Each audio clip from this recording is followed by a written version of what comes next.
ya kita sebagai orang Islam ya kita pakai pendapat yang ada di Islam dong, nggak mungkin yang lain-lain gitu. Jangan malah orang Islam tapi malah musuhin segala apa yang ada di Islam gitu. Tanggapan saya ya bingung sih. Bingung sama orang-orang itu. Iya, kenapa sensitif? Ya tapi terserah dia. Balik lagi, kalian sensitif ya kita tetap ngaji. Ya Allah istiqomahkan kami ya. Amin. Sebenarnya kan semua itu balik lagi atas keridhaan Allah ya. Kita melek kaji aja tuh karena Allah gitu, bukan karena kita. Kalian benci, kami mengaji. Kalian berkeluar, kami mengaji. Tugas utama kita ngaji. Soalnya tugas utamanya kan itu. Enggak kata siapa. Ikutin saya kan enggak. Nih ya. Tapi ya sebenarnya kan kita nih adalah makhluk-makhluk yang masih single banget nih ya. Tapi untuk pekerjaan kita nih yang masih jomblo-jomblo ini ya kalau dibandingkan ya sama orang-orang yang udah berkeluarga mah mungkin belum ada apa-apanya gitu ya. Tapi sih kita juga insya Allah masih bisa membagi waktunya juga sih ya. Cuman kalaupun dari yang guru-guru kita yang udah pada berkeluarga gitu, pesannya sih kan kalau udah berkeluarga mah ridhonya suami itu ridhonya Allah ya.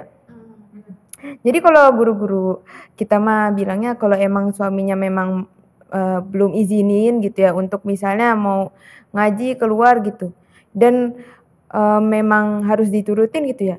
Ya nggak apa-apa gitu, mereka juga nggak bakalan jadi keluar. Tapi kan masih banyak cara lain ya, apalagi di zaman sekarang gitu loh. Jadi ibarat ngaji ini tuh bisa kapan aja dan gimana aja loh sekarang tuh zaman sekarang. Jadi kalau misalnya sampai dibilang bisa mengganggu pekerjaan, mengganggu kegiatan gitu. Itu mah tinggal akal-akalan kitanya aja gitu loh. Tapi pun kalau emang mentok banget ya sekali dua kali emang nggak bisa, ya emang ada hal-hal yang emang harus mungkin jadi jaga anak di rumah karena anak lagi sakit gitu. Ya kita nggak jadi ninggalin juga, bukan kita sih, orang-orang yang udah berkeluarga itu nggak jadi ninggalin juga gitu loh. Iya. Jadi maksudnya iya banyak cara untuk menuju ngaji. Jadi insya Allah nggak jadi menghambat gitu loh, nggak bakal mengganggu kegiatan-kegiatan. Dan kalaupun emang itu yang udah berkeluarga pun gitu ya, guru-guru kita tuh ya itu atas ridho suaminya, berarti suaminya udah ridho dan istrinya juga tahu, udah menyelesaikan dulu nih sebagai seorang istri ya. Apa yang perlu dikerjain itu udah diselesaikan dulu dan suaminya ridho ya pergi ngaji gitu. Tapi kalaupun emang udah diselesaikan juga tapi suaminya ternyata belum izinin dulu untuk beberapa hal yang mungkin urgent banget itu, ya memang gak jadi pergi gitu. Guru-guru kita juga karena ridhonya ya itu ke suami. Ya kalau jomblo ya ke orang tua gitu. Malah gini, kita tuh kalau ngaji bener-bener malah jadi tahu loh hak kewajiban seorang anak. Enggak sih? Dan seorang istri, seorang manusia terhadap manusia yang lain gitu loh, sama guru kita gitu loh. Jadi ya insya Allah kalau ngajinya bener, nggak bakal kita lalai dengan lain-lain. Iya. Soalnya kan ngaji tujuannya biar kita berilmu. Semakin kita berilmu, semakin kita bijaksana. Nah, jadi Udah ya gitu. Udah. Harap apa dari saya? Jadi sebenarnya ya kalau yang ibu itu ngomong kan ngapain sih ke pengajian mulu gitu kan, itu anak-anaknya kasihan terlantar gitu. Pertama kesibukan ibunya lain, berbeda gitu ya dengan kita dan guru-guru kita gitu ya, dengan teman-teman di sini yang udah yang emang ngaji gitu jadi salah satu prioritas kegiatannya gitu. Nah si ibu ini kan disibukinnya sama hal-hal duniawi ya mungkin dia juga ngaji sih, nggak tahu. Kita juga kadang duniawi sih. Iya kita banyak kok duniawi. Kita ngomong. Ini kita sekarang aja lagi mengerjakan pekerjaan dunia. Ya, ini juga duniawi. Soalnya duniawi, kita juga duniawi. Kita cinta dunia. Kita tidak suci intinya. Karena apa ya, dia tuh beliau ini nggak menjadikan ilmu agama, mencari ilmu agama tuh satu kebutuhan yang prioritas gitu, bisa jadi ya. Dan orang-orang di luar sana yang sensi gitu sama ngaji gitu kan. Terus kalau misalnya dibilang lalai, dikira bakal lalai, ya bener tadi. Kalau emang ngajinya bener, dia pasti nggak akan lalai gitu sama tugas utamanya gitu. Ya ngaji nuntut ilmu tugas utama. Cuma ketika dia udah jadi istri orang, pertama kan ya dia harus taat sama Allah sama Rasulullah. Yang kedua sama suaminya gitu. Bukan berarti kalau pas di rumahnya belum kelar dia bakal tiba-tiba keluar gitu kan. Nggak mungkin urusan rumahnya masih berantakan, anaknya masih nangis, belum mandi, belum dicebokin segala macam, dia bakal keluar rumah gitu, seorang istri, seorang ibu gitu kan. Jadi penggalian faktanya tuh kurang ke situ gitu loh. Kayak yang orang ngaji tuh kayak nggak punya akal gitu loh. Kayak mikirnya kayak gitu. Kayak buta dunia gitu. Iya, bukan berarti orang ngaji nggak butuh dunia, orang hidupnya aja di dunia. Masih dia meninggalkan hal-hal duniawi. Orang ngaji mah malah tamak ya, pengen dapetin dunia dan akhirat. Iya, betul.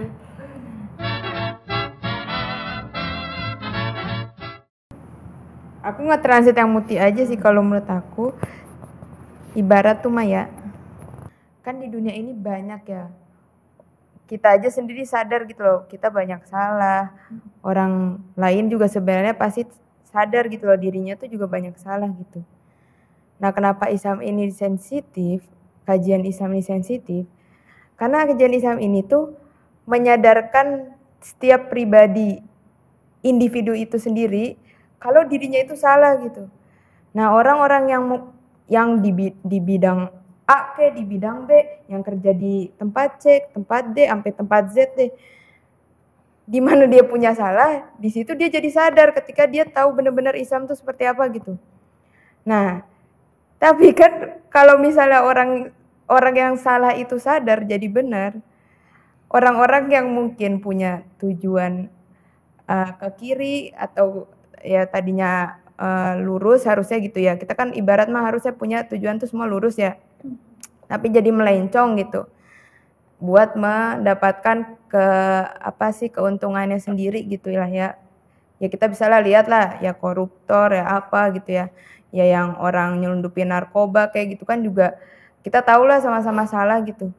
Nah, kalau misalnya datangnya Islam dan semua itu jadi ngerti Islam, orang per individunya itu juga bakalan sadar sendiri. Sementara orang-orang yang memang udah berharapnya tuh gue kan udah bekerja sama nih sama dia gitu.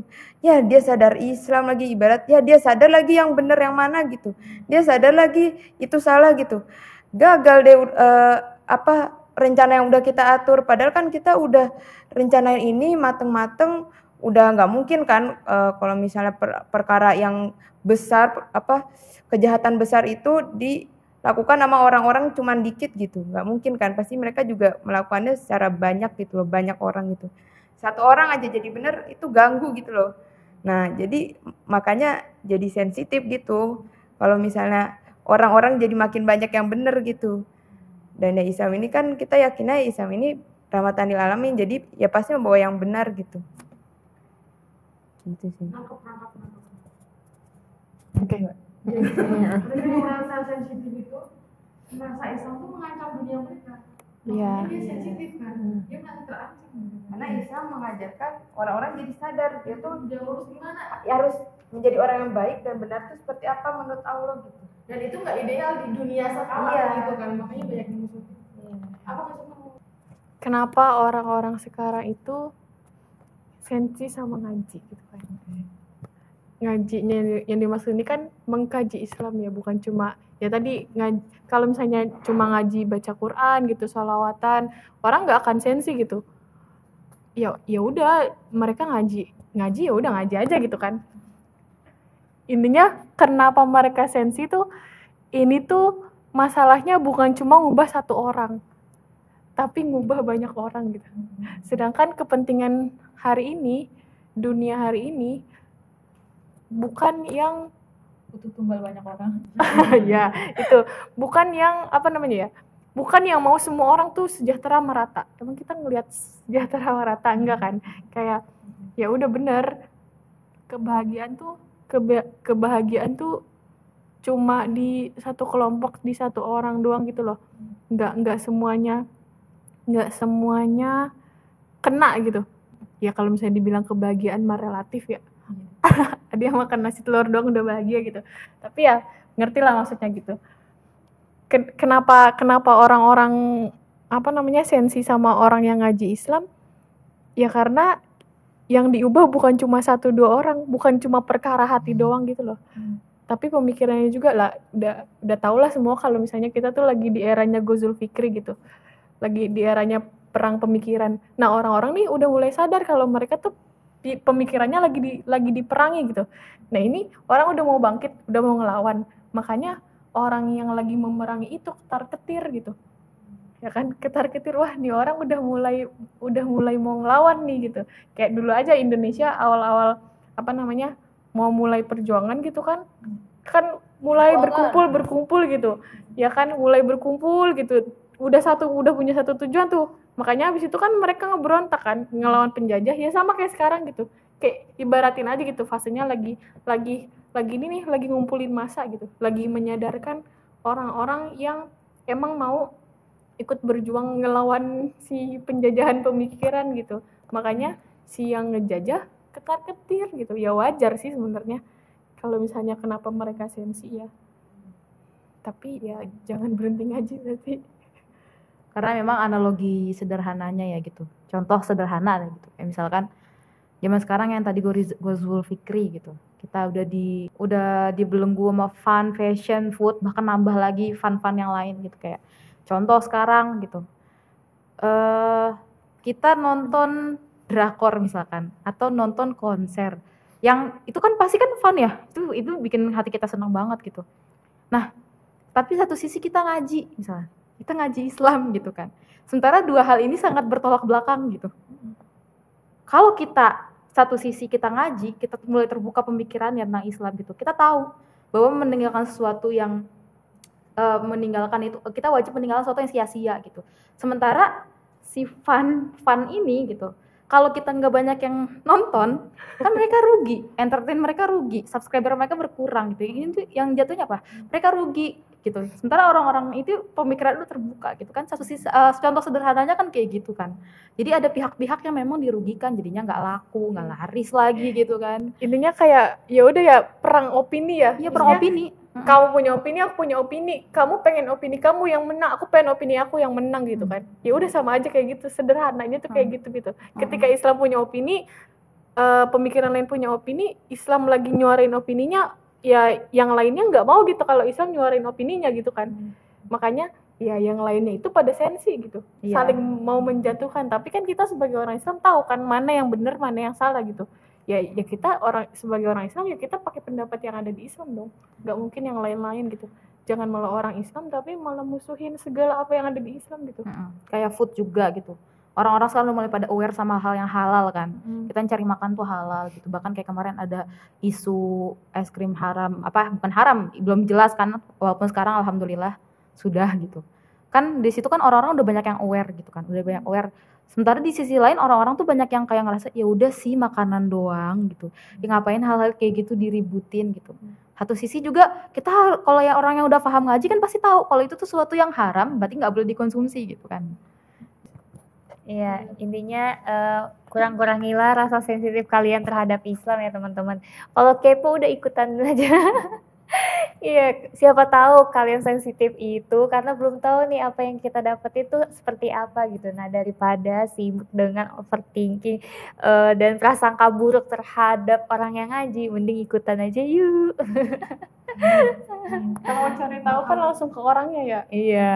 Jangan lewat desas-desus orang lain. Betul, jangan mudah terprovokasi juga sama berita-berita yang aneh gitu. Makanya yuk ikut. Salah satu cara mereka juga memang provokasi itu sangat mempengaruhi orang banget di zaman sekarang gitu. Ya, Islam datang dalam keadaan asing kan. Nah, nanti juga di hari akhir juga sekarang nih akan kembali lagi asing gitu. Jadi maka berbahagialah orang-orang yang asing. yeay. Orang-orang asing. Jadilah orang-orang yang limited. Limited edition. Tapi tidak punah. Yang untouchable.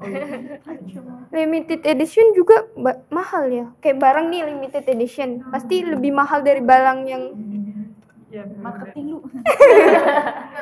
ya. Closing ya. Masya Allah.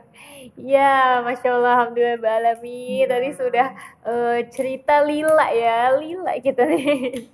Oke, dari penghujung segmen, jadi mari kita tutup aja pertemuan kali ini. Dengan baca hamdalah. Alhamdulillahirabbil alamin. Istighfar sebaik-baiknya.